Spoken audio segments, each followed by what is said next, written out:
Trumpai supažindinu su Zoom webinars platformos specifika. Mes dalyvių negalime matyti, tai jeigu turėsite klausimų, juos galite užduoti skiltyje Q&A arba galite pakelti ranką, tai yra paspausti Raise Hand mygtuką ir tuomet savo klausimą galėsite užduoti žodžiu. Tai šis webinaras šiandienos yra skirtas vadovėlio 12 klasiai pristatymui. Jį pristatys vadovėlio autoriai Mindaugas Nefas ir Vytautas Volungevičius. Galima toliau skaidrę.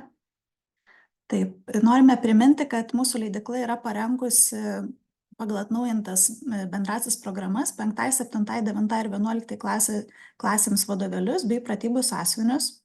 Jeigu dar kartais nesate jų įsigiję, tai juos galite rasti mūsų svetainėje ir tenai taip pat galite pirkti internetu. Ir taipogi yra ruošiami nauji vadovėliai ateinantiems mokslo metams, tai yra 6 ir 8 klasiai vadovėliai bei pratybų sąsiuviniai ir 10 ir 12 klasiai istorijos vadovėliai. Jau mūsų svetainėje yra paskelbta išankstinė prekyba, tai jau galima teikti užsakymus, kad jūs pirmosius pasiektų nauji istorijos vadovėliai.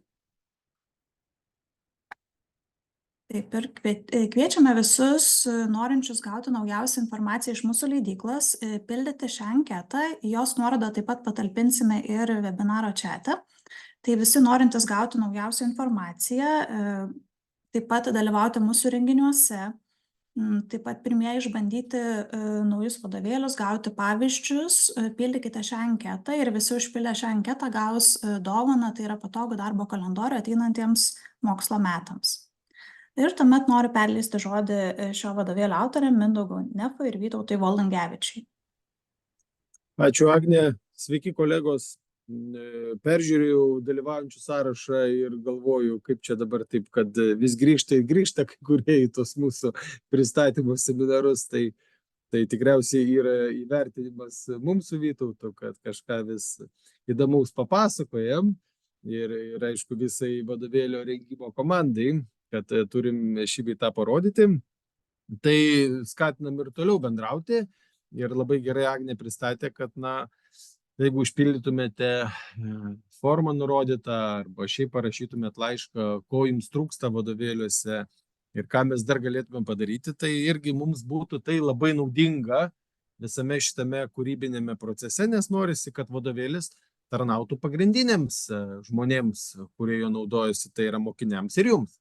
Manau, kad nemaža dalis iš jūsų jau dirbate su mūsų 11 klasės mokiniams skirtų istorijos vadovėliu, tai tam tikrą įsivaizdavimą turite.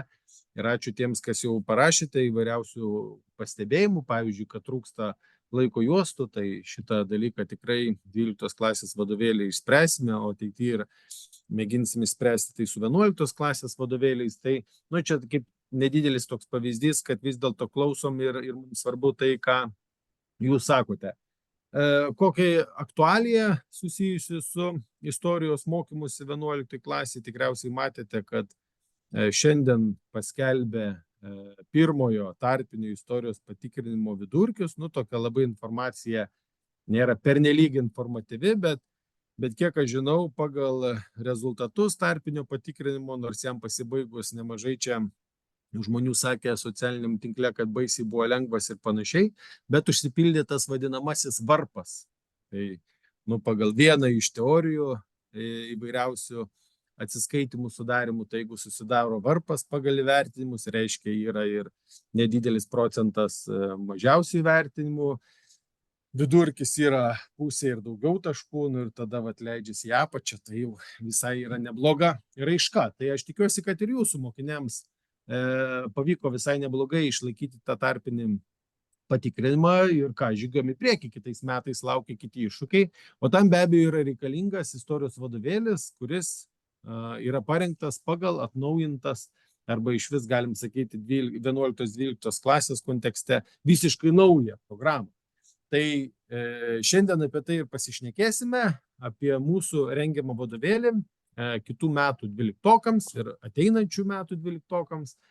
Šio vadovėlio autoriai yra 2, tai apie save nėra čia ką labai sakyti, bet labai džiaugiuosi, kad vienas iš autorių yra Vytautas Volungevičius, istorikas medievistas, nes tų senosios istorijos temų tikrai yra nemažai ir 11 ir 12 klasės vadovėlyje, tai turėti tokį komandos narį rengiant vadovėlį yra tikrai didelė vertybė.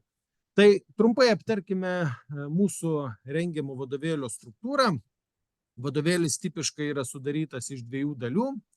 Tos 2 dalis apima 6 skyrius ir 49 temas.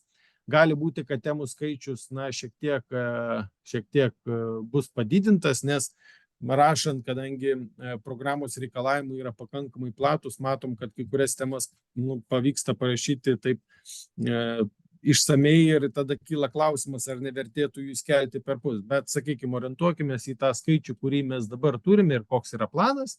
Na ir visi šitie 6 skyriai ir 49 temos apima 3 esminius bendrosios programos blokus. Tai yra tarptautinių santykių bloką, religijos ir mentalitetų bloką, bei socialinės struktūros ir ekonomikos bloką. Tai yra tie 3 blokai, kurie ir atsispindės per šitas 2 vadovėlio dalis. Žinoma, jūs galite sakyti, kad gali programa keistis, yra kalbama apie tai, bet mes nelaukime tų pasikeitimų, suprantam, kad laikas labai greitai bėga, norisi, kad jūs vadovėlius turėtumėte dar iki mokslo metų pradžios, tai vadovėlis 12 klasė yra rašomas pagal šiandieninę oficialią situaciją, kokios yra programos patvirtintos ir tai orientuodamėsi mes ir rašome. Vėliau, jeigu jos bus pakoreguotos, tai bus kazusas, ką daryti, tai bet tikriausiai ta korekcija bus nebent kažką mažinant, o ne pridedant ar ten vieną temą pakeičiant kitą. Koks yra tas mūsų vadovėlis? Tai keletas tokių esminių dalykų, keletas galbūt yra besiskiriančių aspektų nuo 11 klasės, bet didžioji dalis sutampančių yra. Pradėčiau nuo to, kad kiekvieną vadovėlę pateikiamą temą mes pradedame nuo temos reikšmingumo apibūdinimo. Kodėl ta tema yra svarbi, kuo jinai yra reikšminga, kuo galbūt yra aktuali. Nežinau, kiek iš praktinės pusės jūs ar jūsų mokiniai tai naudojasi, bet buvo ta mintis šią dalį vesti, kad paaiškinti vadovėlio skaitytojams, kodėl šitos temos reikėtų. Kodėl mes jos neturėtume peiti, ką jinai atskleidžia apie tą istorinį laikmetį, apie istorinius procesus ir ką tai duoda šiuolaikiniam žmogui. Antras dalykas, kuris yra susijęs su to, ką aš dabar kalbu, tai visame vadovėlio tekste, kur tik tai yra įmanoma, mes norime parodyti, kuo tie analizuojami įvykiai, reiškiniai, aptariamos istorinės asmenybės gali būti aktualios šiandien. Tai darome ne tik su vadovėlio tekstu, bet ir per užduočių prizmę, kad mokinys galėtų apčiuopti, nustatyti, užfiksuoti ir panašius dalykus, kad, kitaip tariant, ta istorija, kuri vyko senai, viduramžiais, naujaisiais amžiais ir panašiai, būtų šiek tiek artimesnė tam žmogui, kuris ją turi įsisavinti, tai yra 12-okui. Trečias dalykas, kuris buvo mums labai svarbus, tai kad vadovėlis būtų pilnas komplektas. Vienas tikslas, kad vadovėlyje būtų pakankamas kiekis atraminės medžiagos mokiniui, ir pripažinkime šiais mokslo metais, kai programa yra nauja ir mokytojams. Ir antras labai svarbus dalykas, sudarant tą pilną komplektą, tai kad vadovėliai iš karto būtų pateikiamos užduotys. Kam tai reikalinga? Tai reikalinga, kad iš dalies palengvina darbą jums nereikia pamokos eigoje ten specialiai būtinai galvoti tų klausimų. Žinoma, nieks neatleidžia jūsų nuo atsakomybės susigalvoti tų klausimų, kurie jums tinka ir tinka jūsų mokiniams. Antras labai svarbus momentas tai, kad mokiniai net ir nebuvę mokykloje, jie gali dirbti su tuo vadovėliu, nes yra pateikiamos užduotys, jie gali analizuoti tekstą. Trečias buvo dalykas, sprendžiant tokią problemą, kad nepaisant mūsų pastangų, skatinant mokinius perskaityti vieną ar kitą paragrafą, vieną ar kitą pastraipą, dažnai tai pakankamai sunkiai sekasi, nes nors vizualiai mokiniai skaito, bet po to kažkokio tai rezultato iš jų smegenų mes negalime gauti. Tai irgi čia yra labai svarbus dalykas, tos užduotys yra pateikiamos tokios, kad vadovėlyje būtų galima rasti atsakymus. Tai reiškia, mokinys skaito, mokinys gauna atsakymus, jis gali pareflektuoti visą tai, ką jis suprato ar nesuprato tame skaitytame tekste. Labai svarbus dėmuo ir neatsitiktinai paminėjau, kad Vytautas yra istorikas medievistas, tai kad remiamės naujausią istoriografiją, todėl yra tikslinami įvairūs duomenys, kurie mūsų tradiciniai mokykliniai istorijų buvo įsitvirtinę, tai kartais irgi sulaukiam klausimų iš mokytojų, kodėl čia kažkokia nauja data atsiranda, nauja asmenybė ir panašiai. Na tai istorijos mokslas nestovi vietoje, žygiuoja į priekį ir yra tam tikri dalykai patikslinami. Ir čia yra labai didelė ta reikšmė autorių, Vytauto ypatingai, kuris tiesiogiai ima šaltinius, kas liečia viduramžius arba ankstyvuosius naujosius amžius iš šiuolaikinės istoriografijos ir kažkas atsiranda ten, sakykime, naujo. Toliau, skaitant tekstą, jį skaitantis asmuo gali rasti tekste nuorodą į tam tikrą šaltinį arba iliustracijas, kurios yra susijusios su tekstu. Reiškia, jeigu aš skaitau apie Antro pasaulinio karo svarbiausius mūšius ir ten, tarkim, yra nuoroda iliustracija 1.15 ir ten aš matau mūšį, iliustraciją ar žemėlapį būtent iš to mūšio, apie kurį yra kalbama tekste. Arba šaltinį, kuris praplečia tą istorinio vadovėlio tekstą. Tai irgi čia toks savotiškas palengvinimas, nesu tikras, kiek 11 klasės vadovėlėje pasiteisino šitas sprendimas, bet, sakykime, darome prielaidą, kad tai yra tam tikras palengvinimas, jeigu mokiniai ir jūs mokytojai suprantate tą dalyką, tai greičiau galima atrasti informaciją ir susijęti tam tikrus dalykus. Toliau žygiuokime, istoriniai šaltiniai ir jų analizė niekur nedingsta iš 12 klasės praktinio veikimo lauko ir iš būsimo valstybinio brandos egzamino. Todėl į kiekvieną vadovėlį pateikiamą temą užbaigia šaltinių blokas. Šaltiniai, kuriems yra iš karto skirti klausimai.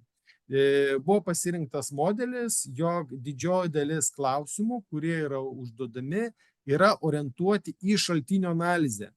Ne į šaltinio konteksto analizę, kuomet mokinys didžiąją dalį klausimų turi atsakyti remianti savo žiniomis, bet būtent į tai, kad jis išmoktų šaltinį atrasti tą informaciją.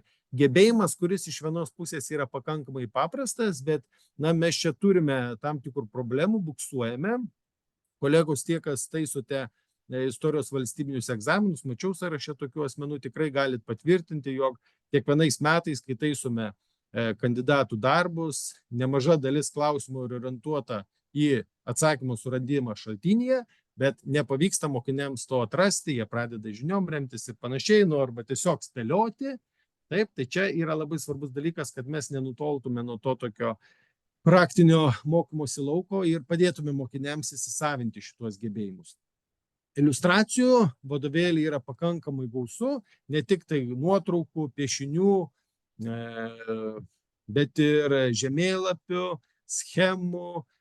Visa tai yra daroma tam, kad kaip įmanoma ne tik vaizdingumą sužadintų, analizuojant vieną ar kitą temą, bet ir galėtų lengviau paaiškinti įvairiausius dalykus, ar tai būtų luominė visuomenė, ar tai būtų feodalizmo veikimo principai, ar tai būtų ten, nežinau, mobilizuojamų asmenų skaičius Pirmojo ir Antro pasaulinio karo metais. Visą tai labai tikslingai siekiama panaudoti, kad mokiniai galėtų efektyviau įsisavinti svarbiausią informaciją. Su šituo pačiu tikslu yra susijęs ir sąvokų reikalas. Svarbiausios sąvokos, kurios yra išskirtos istorijos 12 klasės programoje. Tikriausiai kolegos matėte, kad prie kiekvieno punkto yra pažymėtos ir sąvokos. Jos yra išskirtos ir tekste. Tekste yra aiškinamos iš karto. Ir dar papildomai temos pabaigoje irgi jos yra paaiškinamos, bet paaiškinamos ne kažkokio abstrakčioje erdvėje, o būtent tos temos kontekste yra įmama ir aiškinama, nes kartais ta pati istorinė sąvoka gali turėti šiek tiek skirtingas reikšmės, ar tai viduramžiais, ar naujaisiais amžiais, ar tai naujausiais laikais. Tai mes tą irgi, sakykime, sąvokos yra įkontekstinimo dalykas. Ir kadangi po truputį jau aiškėja, kaip atrodys kitais metais mokinių rašoma istorinė esė, istorinis rašinys, ar kaip čia mes jį bepavadinsime, tai skyrių pabaigose irgi bus pateikimi tam tikri pratimai su praktiniais pavyzdžiais, kaip būtų galima parašyti tą istorinį esė. nes, kiek žinau, net ir reikalavimus jau ruošiasi artimiausių metų patvirtinti, nu tai žengėme į tą tokį praktinį lauką ir norisi padėti tiek jums, tiek mokiniams šitame dalyke nepasiklysti. Tai va, tai čia tokie yra esminiai dalykai apie tai, koks yra mūsų vadovėlis. Mes dar vizualiai su Vytautu pamėginsime parodyti ir pristatyti. Tai dabar kviečiu Vytautą pristatyti, kaipgi atrodo mūsų vadovėlio turinys tiek pirmos, tiek antros dalies. Taip, sveiki visi. Tai štai matote, čia yra pirmosios dalies turinys ir jisai 100% atitinka tai, kas yra parašyta bendrojo istorijos programoje 12 klasės. Ir, kaip Mindaugas pačioje pradžioje sakė, tarsi kiek įmanoma stengiamasi iš tiesų laikytis tos programos sumanymo, bet kai kada yra tam tikrų galbūt patikslinimo ar kažkokiu tam padaryta taip, kad būtų aiškiau, įskiriant kažkokius dalykus. Štai, pavyzdžiui, mes su Mindaugu diskutavom dėl tokio dalyko, kad štai buvo tarsi programoje rašyta totaliniai karai, tarsi aptariant, kas jiem abiem būdinga, galbūt kuo jie skiriasi. Ir štai Mindaugas, jeigu neklystu, dabar tiksliai nematau, kurie čia yra. Mindaugai. Apie totalinius karus tu turi minti? Kur čia punktas? Tai va, tai yra pirmas skyrius visuotinės istorijos. Totalinis karas 1 ir vėliau totalinis karas 2. Tai štai čia tarsi įskiriama tam, kad jums būtų ir tuo pačiu mokiniams būtų aiškiau. Tai galėtume sakyti, čia toksai nedidelis pakeitimas, kuris yra kaip tik priešingai padarytas tuo tikslu, kad mokytojams ir ypatingai mokiniams būtų aiškiau, gal tam tikrą prasme ir tos informacijos būtų, jeigu būtų sudėta į vieną temą, būtų per daug. Bet jeigu tiesiog paimtumėte programą ir žiūrėtumėte, tai visas šitas turinys atitinka programą. Ir štai mes matome atitinkamai, tai yra skiriama visuotinė istorijoje viena dalis, kita dalis Lietuvos istorijoje. Ir lygiai tas pats yra antroji vadovėlio daly, tai tiesiog čia kažkokių didelio džiazo nėra, galvojant temas, nes kartais susilaukiam tokių klausimų, kokios temos bus vadovėlyje. Tai visos tos temos, kurios yra dabar patvirtintos pagal šiandieninę situaciją bendroje 12 klasės programoje. Tai visos jos čia ir yra ir pagal tą pačią struktūrą yra parengtas vadovėlis. Iššūkiai, Vytautai, kokiegi čia tie esminiai iššūkiai? Pasižiūrėkite, jeigu mes atkreiptume dėmesį netgi į tą patį turinį, mes galėtume sakyti, kad tai yra tam tikros tokios formuluotės gana neįprastos, bet mes galbūt galėtume tai pateikti kaip priekaištą.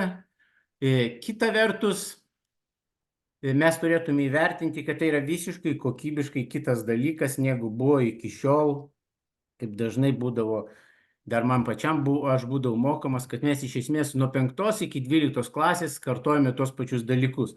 Tai čia šiuo atveju 11 ir 12 klasė tiek tematiškai, tiek ir formuluočių, tiek ir to požiūrio, koks turėtų būti istorijos mokymas, aukštesnėme tame lygyje 11 ir 12 klasė. Jis yra visiškai kitoks. Mes galime čia su to sutikti, kad galbūt jis yra geras, negeras, bet galėtume sakyti, kad bet kokiu atveju tai yra visiškai kito kokybinio lygmens dalykas. Ir turėkime dar omeny, kad tikrai tik tai nedidelė dalis mokinių pasirinks tą istoriko kelią, stos studijuoti istorijos ar į pedagoginį, ar į Vilniaus universitetą, ne pedagoginį, bet šiuo atveju dabar švietimo akademiją, ar į Vilniaus universitetą. Tai šiuo atveju čia jisai gaus tikrai tokias fundamentalias žinias, ką mes turbūt tarsi norime, kad suaugęs žmogus turėtų išmanyti ne tiek kažkokius tai paskirus faktus, ar žinoti kiek įmanoma daugiau faktų, bet šiuo atveju kažkokius tai kokybinius dalykus istorijoje. Ir čia šiuo atveju šitame toje pačioje programoje ir vadovėlyje mes galime matyti tam tikrą istorijos procesualumą ir tam tikrą mokinių lavinimą, kaip skirti tam tikrus dalykus. Šiuo atveju, kalbant jeigu apie 11 klasę, tai mes galėtume geriausiai turbūt pateikti tokį pavyzdį, kaip tas pačias valstybingumo formas, kur jau iš esmės reikia mokintis kokybiškai ir suprasti, kuo skiriasi. Štai, pavyzdžiui, viduramžių valstybė nuo, galėtume sakyti, tos pačios kokių ankstyvųjų naujų laikų valstybės jau galbūt šiek tiek sudėtingiau surasti skirtumą, reikėtų labiau pasukti galvą mokiniui, bet jau kalbant apie, pavyzdžiui, 20 amžių, tai jau būtų galima. Ir aš galvočiau, kad tai nebūtų pats paprasčiausias klausimas, bet aš galvoju, kad tai yra visiškai kokybinis kitas požiūris į istorijos dalyką ir šiuo atveju šitame vadovėlyje tas dalykas pateikiama. Ir štai šiuo atveju mes tada priartėjame prie to, kas naujo ir kokie vadovėlių iššūkiai. Tai šitie vadovėlių iššūkiai, kurie kyla dėl vadovėlio šiuo atveju, mes galėtume sakyti, galbūt tai yra kyla dėl pačios programos, nes vadovėlis tarsi kiek įmanoma turi stengtis išpildyti tos programinius reikalavimus. Ir štai, jeigu čia atsispirti nuo vienos kolegės, kuri parašė čia komentarą apie tai, kad Mindaugas sakė, kad štai čia pasirodo žmonių, kurie galbūt vis nori pasiklausyti kažką iš mūsų įdomaus. Aš tai buvo viena kolegė, kuri pasakė, kad kažko tikisi geresnė, bet kol kas nieko gero. Aš greičiau sakyčiau, kad mes visi žmonės tikimės tų dalykų, kuriuos mes jau žinome. Štai mes ateiname į kokią nors paskaitą ir mes dažniausiai einame į tokias paskaitas, kur mes tą dalyką šiek tiek išmanome dėl to, kad mes tiesiog tuo dalyku domės ir mes nueiname tenai.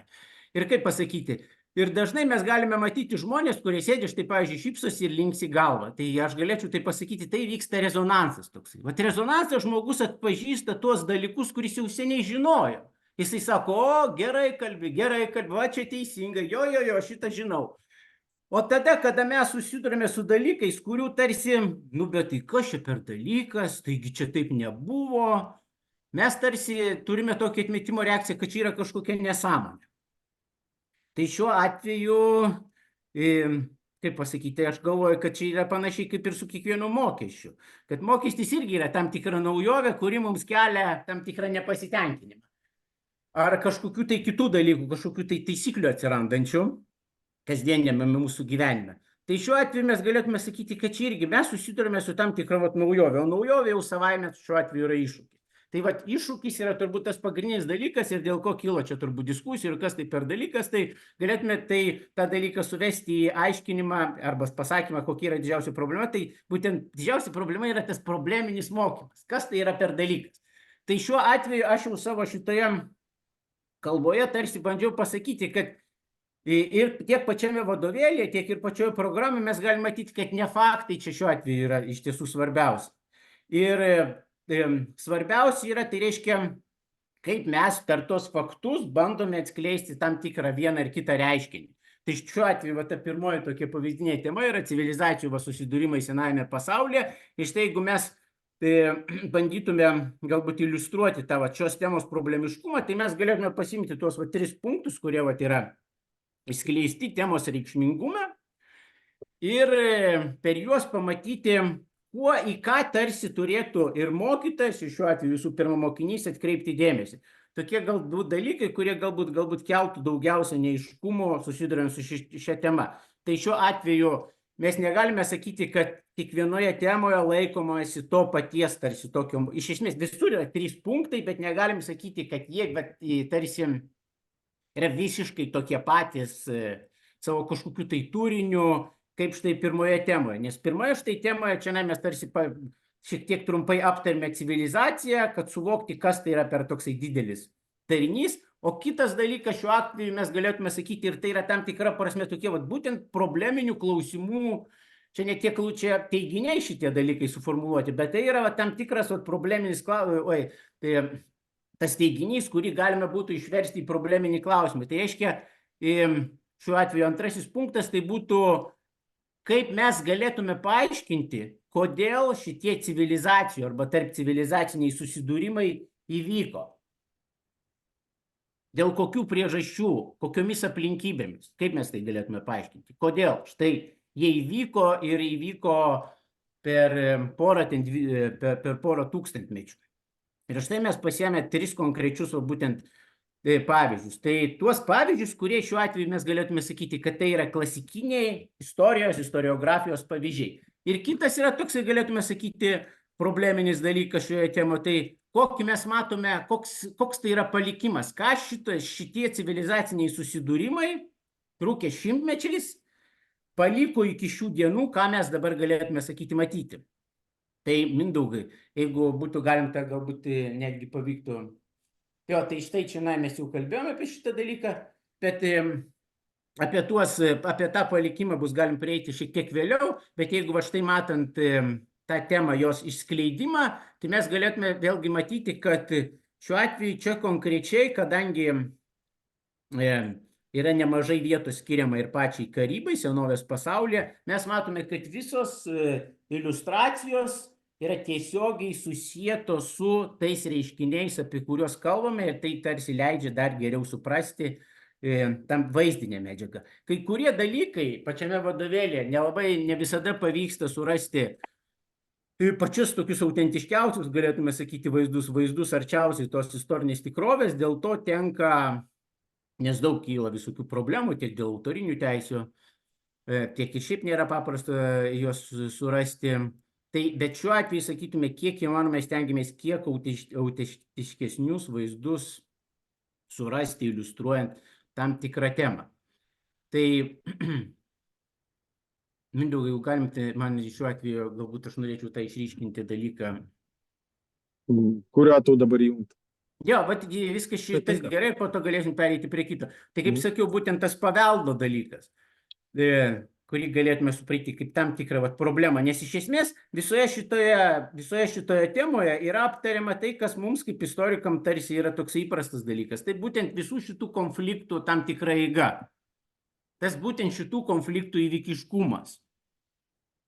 Bet visgi svarbiausia, mes galėtume turbūt sakyti, yra tas palikimas ir rezultatai šių konfliktų. Tai šiuo atveju, kalbant apie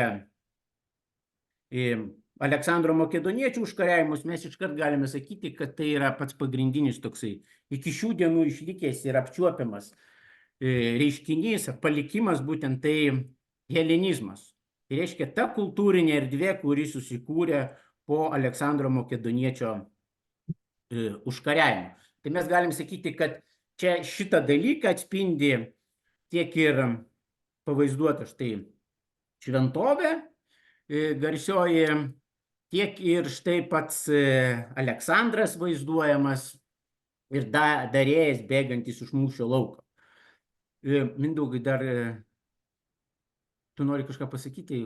Ne, aš tiesiog... Tai va, o šiuo atveju, galima dar paeiti jo į priekį, o šiuo atveju dar, jeigu kalbant būtent apie palikimą, tai štai mes vėlgi galime matyti, kad per pateikiamas tas iliustracijas yra parodomas tiek palikimas ta prasme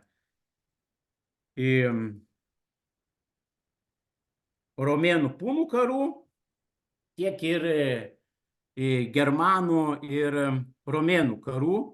Ir jau kitoje skaidrėje, kitame atvarte mes matome dar kitą tam tikrą palikimą. Tai vėl galėtume matyti, kad kaip šitos iliustracijos tiesiogiai yra tam tikrame dialoge, sąsoje su pačiu tekstu ir tą tekstą papildo ir praplečia.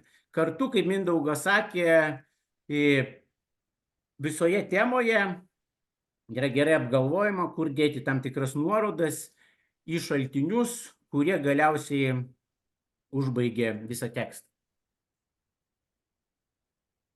Kolegos, čia aš tik keletą tokių didaktinių aspektų norėčiau pakomentuoti, apie ką jau kalbėjau, pristatydamas, koks yra tas mūsų vadovėlis. Tai va čia kaip pavyzdys galite matyti, yra pateikiami 4 klausimai ir užduotis, ar ne? Tai tokiu atveju, kai yra pateikiama po kiekvieną potemę klausimai, visi jie yra orientuoti į tą potemę, kuri yra prieš tos klausimus. Tai reiškia, kad žmogus, kuris skaito, turėtų atrasti ten tuos atsakymus. Nu, bent jau absoliučią jų dalį. Žinoma, yra tokių, reiškia, klausimų, kur mokiniui neužtenka vien tik tai atrasti tekste tam tikrą informaciją, jis turi dar ją paaiškinti, sugretinti, palyginti, įvertinti ir panašiai. Bet kad jis tai galėtų padaryti, vadovėlyje turi būti atraminė medžiaga tam padarimui. Ta prasme, iš kažko, iš šventosios kažko negali mokinys to padaryti. Tai čia toks yra praktinis tas panaudojimas. Ir tada yra dar vienas tipas klausimų, kur jau vadovėlyje nėra čia kaip tik yra tas skatinimas šiek tiek, praplėsti mokymosi lauką, paskatinti tolimesnį domėjimąsi. Tai yra užduotis pažymėtos padidinamo stiklo ženklų ir parašyta tyrinėkite. Tai šitas užduotis mokinys jau turėtų atlikti panaudojantis visus kitus galimus informacijos šaltinius, ar tai kitas knygas, ar tai internetinė paieška. Būkime atviri, tai iš 100 galbūt vienas eis į biblioteką ieškoti atsakymo, 99 iš 100 natūralu, kad ieškos internetinėje erdvėje. Ir tai nėra joks priekaištas mūsų moksleiviams ir joks sakymas, kad jie čia yra blogi dėl to, kad neina į biblioteką. Tiesiog yra toks laikmetis, yra toks patogumas, ar ne, jie gali greitai surasti tą informaciją.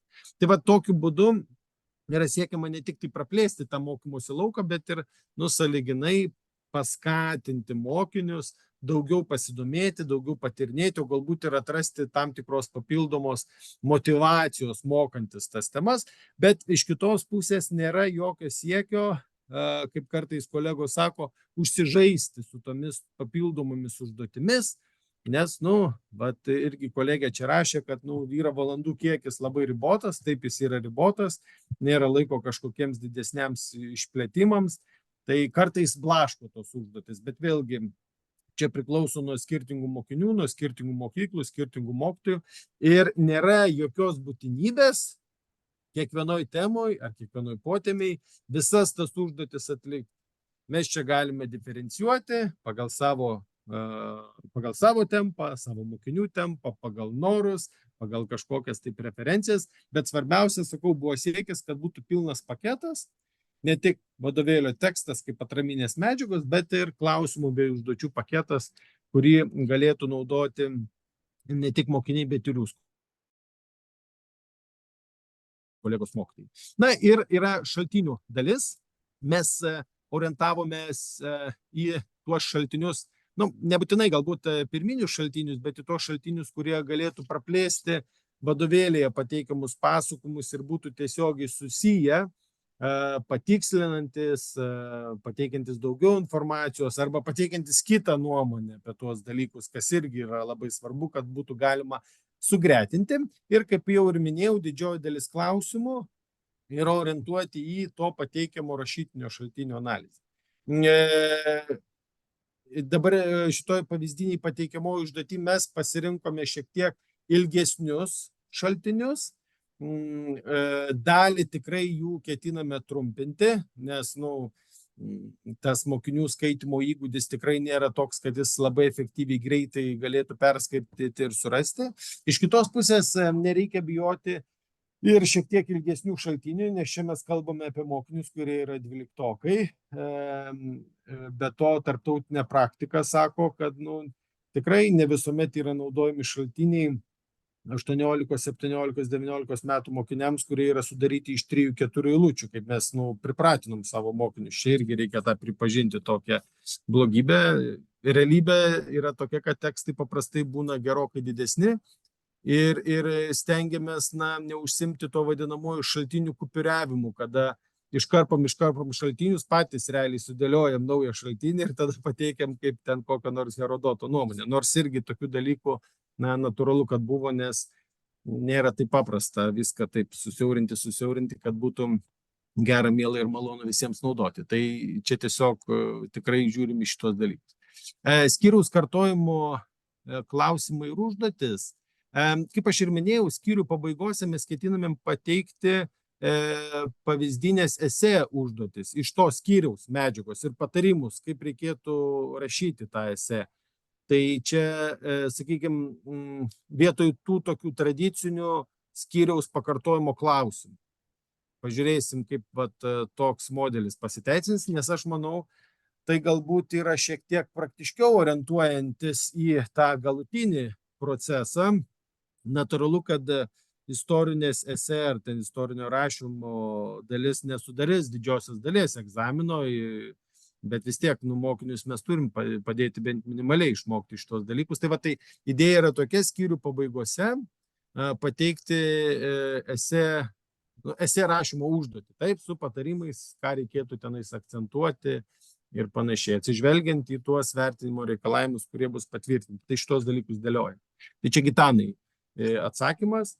Bet tuo pačiu lygiai grečiai yra dirbama ir su skaitmeninė aplinka, kuri galbūt ir toliau bus tęsiama, nu tikriausiai bus tęsiama, nežinau, čia kažkaip šiandien lygiai ir nebus apie tai šnekama, tai ten irgi tų užduočių paketas yra praplečiamas, nu, kad būtų kaip įmanoma didesnė nauda mokiniams ir mokytojams. Tai va, kolegos, aš manau, kad didžiąją dalį iš jūsų yra pasiekusi šita pavyzdinė tema. Jeigu nepasiekė, tai klauskit mokyklų raštinėse arba bibliotekose, nes tikrai buvo siųsta pagal duomenų bazę į visas mokyklas, kurios vykdo vidurinį ugdymą. Galbūt jūs turit kažkokių klausimų, pastebėjimų, pageidavimų. Tai kviečiu rašyti į pokalbių skiltį. Matau, Laima rašo dėl tos esė. Tai dėl taškų mes ryšamės prie dabartinio pateikto projekto nacionalinės švietimo agentūros. Ta prasme, kad nebūtų kažkokio siekio išbalansuoti, kad mes su Vytautu pateikėme savo matymą istorinės esė, tai norisi prisirišti prie to, kas bus patvirtinta. Tai kiek sakau, žinau, kad artimiausių metų lygiai ruošiasi nacionalinė švietimo agentūra patvirtinti vertinimo kriterijus, kur ir taškų skaičius bus įtvirtintas. Bet čia yra didelė rizika mum. Ta prasme, kad jeigu mes dabar vadovėlį rašom ten, sakykime, 20 taškų vertinimo aspektą ir sugalvoja po metų pakeisti, tai natūralu, kad jūs skaitant į mūsų vadovėlį, kuris išeis iki rugsėjo, ar ne, sakysit, tai ką čia tas Nefas su Volungevičium nesąmonį prirašė, ne? Tai čia mes turim tokį rizikingą lauką, tai mėginsim tai išspręsti, galbūt orientuotis į tą praktinį pateikimą, o vertinimą tuomet bus galima pritaikyti pagal tai, koks yra patvirtintas tuo metu. Bet šaltinius atrinkti, pasiūlyti esė temą, tai tikrai mums netrukdo, ar tai bus 20 ar 30 taškų pateikti tai vadovėlį.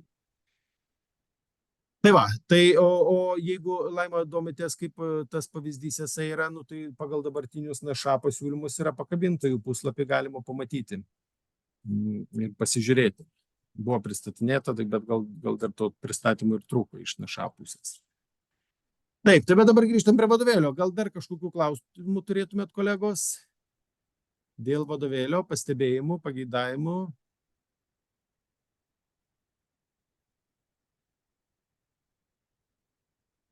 Lyg ir nematau.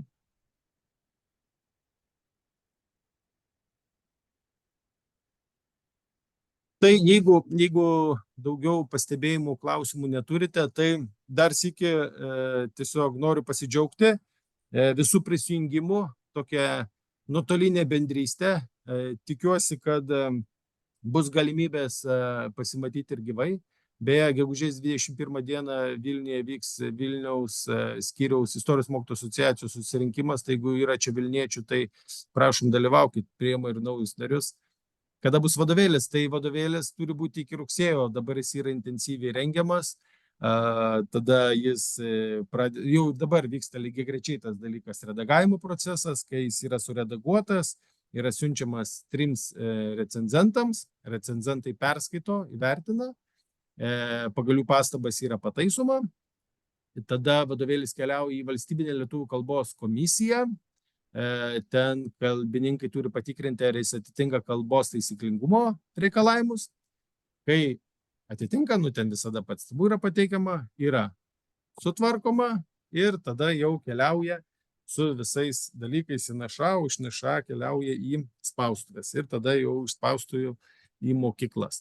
Kiek vadovėlėje temų, tai kaip mes ir kalbėjom, vadovėlį sudaro 2 dalys, 6 skyriai ir 49 temos. Gali tas skaičius šiek tiek kisti į didėjančią pusę, nes kartais išskiriame dėl to, kad tema nepasidarytų pernelyg ilga. Taip, sunumeruoti temos pastraipas, lengviau komunikuoti. Šiaip gera idėja visai gera idėja. Aš pasižymiu, ačiū Ryta, tikrai aš manau per pamoką daug paprasčiau, ar ne? Pirmą pastraipą, tada nereikia visiems skaičiuoti, galbūt romėniškai skaičiais galėtume išskirti. Čia pasitarsim leidykloj su maketuotoju, kad irgi nekristų tai akis tos pastraipas, nes kartais kartais pastraipos yra tarsi tos pačios minties seka, kad nesudaryti įspūdžio, kad ten visiškai atskira tema paimama, bet naviguoti, kad būtų lengviau, tai tikrai neblogas pasiūlymas. Ačiū. Ploni viršelį. Nežinau, perduosim leidyklai. Nežinau, ten iš tiesų šitų visų niuansų dėl to plonumo, storumo, bet matyti, ten gal svoriai yra kažkokie atitikimo reikalai ar panašus dalykai. Tai neplodiname su Vytautu atskirai, bet perduosim Lina, ačiū. Taip, 9 klasės sunumeruota, pasitikslinsiu dėl 9 klasės numeracijos. Ten Mindaugas Tamošaitis rengia, tai dabar aš taip bijau pameluoti, bet okei. Taip, kas dar turėtumėt? Klausimėlių? Kas 5 eilutę sunumeruoti? Galbūt, bet nežinau, tai jeigu kas 5 eilutę sunumeruojam, ar nebus tokio makalavimuose, tiesiog tų skaičių per daug prižymėta, bet idėja nebloga. Tai mes tikrai paspręsim šitos dalykus, kad būtų lengviau pagauti, apie kurią pastraipą ar ten kurią pastraipos dalį eina kalba. Mes su Vytautu esam kalbėję šito klausimą, ar ne, Vytautu, atsimeni, matai, ką Marija parašė apie tai, kad jo, bet čia, žinot, kolegos, nėra, aišku, vienintelio atsakymo, kaip yra geriau, nes pripažinkime, kad visų mūsų tas toksai didaktinis tempas labai skiriasi, aš turiu minti mokytojų, skiriasi didaktiniai pasirinkimai, kaip mes tą pamoką vedame, ir skiriasi mūsų mokiniai. Nežinau kaip jum, bet aš tikrai turėdavau tokių praktikų, jog ten numatyta vieną scenarijų su klase A įgyvendini be priekaištų, su klase B tenka 2 pamokas skirti. Tai čia tikriausiai nebus vienintelio atsakymo, kaip yra gerai. Iš kitos pusės yra labai sudėtinga padaryti taip, kad viena pamoka būtų viena vadovėlio tema, nes kažkur tada tuos kirpimus reikia daryti ir tada yra pavojus, kad arba kažkur labai tema bus netolygiai pasiskirstę, tarkim, viena tema 1 atvartas, kita tema yra 3 atvartai, tai čia tokio gero sprendimo nėra ir bent jau aš galvočiau, kad čia yra paliekama tokia teisė mokytojui apsispręsti, kaip jis tą temą gali išdėlioti pagal savo pamokas, atsižvelgdamas į savo tą kontekstą, ne į Mindaugo Nefo mokinių kontekstą, bet į savo mokinių kontekstą. Kas gali padėti šitą dalyką spręsti, ką jūs, Marija, sakote, tai yra teminiai planai ir rekomendacijos, kurios bus parašytos taip pat ir 12 klasiai, kur jau tada, sakykime, juos rašantis mokytojas pateikia siūlymą, ne kuris yra privalomas dalykas, ne, bet, sakykime, toks patarimas, kaip jūs galėtumėte tą temą išskaidyti į 2 ar 3 pamokas. Tai čia toks būtų komentaras. Taip, kas dar, kolegos, turėtumėt kažkokių pastebėjimų?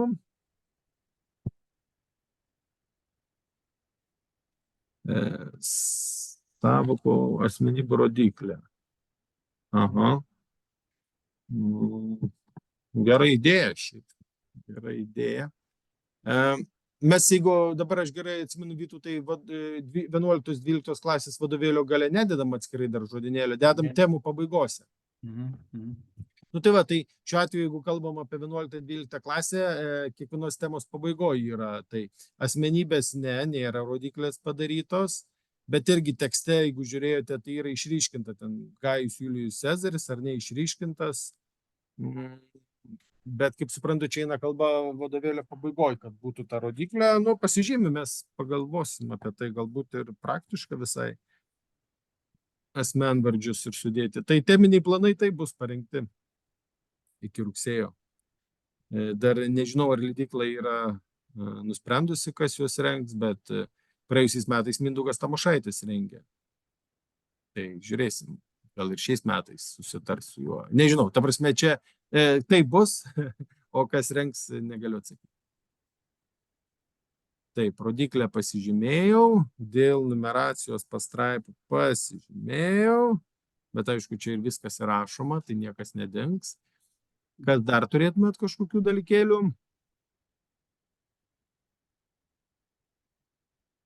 atrodo nebėra. Tai kolegos, nebekankinom, dar sykį primenu, kad Vilniečius ir Vilniuje gyvenančius ar ten kažkur regione 21 gegužės kviečiu į Limos Vilniaus skyriaus susirinkimą. Antanas Jonušas skyriaus pirmininkas siuntė informaciją, bet kviečiam prisijungti ir naujus narius. Kviečiame sekti leidyklos naujienas puslapyje, kviečiame užpildyti formą leidyklos puslapyje. Šiais metais, dar matau, Danuta parašė vieną klausimą, šiems metams 11-12 klasių pratybų mes leisti tikrai nesuspėsime, bet ateityje leidykla svarstys tokią galimybę išleisti 11-12 pratybas, bet šiais metais tiesiog jau tikrai nebespėsime. Taip, tai ką, dar palinkėti, tai viską atrodo sulinkėjau. Ačiū, kad šiandien prisijungėte, geros visiems popietės, gero vakaro, pailsėkite, o rytoj vėl kibkite prie darbų. Iki. Ačiū, laimingai viso geriausio.